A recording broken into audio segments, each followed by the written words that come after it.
It is a beautiful day here in the Lycoming Creek Valley. There's a dog butt. My trash dog Cooper is eating trash like he likes to do. This week, the facilities fellas are in the maintenance building doing some cleaning. We're gonna clean and organize this place.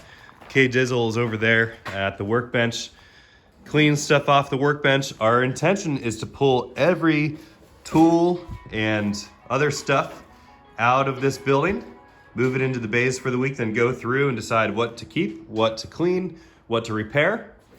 We're also building some big shelves here in the center that are going to go up to the ceiling to just add additional vertical storage. We are going to be saying goodbye to our double burner wood stove here. So if anyone's looking to buy a double barrel wood stove, you can do so.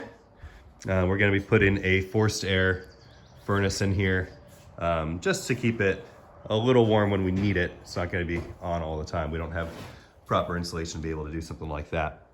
But yeah, so I'm looking forward to what this room's going to look like come summer camp, so that our summer staff are able to work in a clean, organized location that is easy to get the tools they need for the job they need to get done.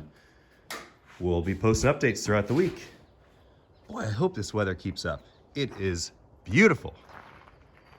Kyle, anything to add? No? A man of few words. All right. Cooper, you got anything to add? How's the trash today? Good? Find any butter pats? Okay.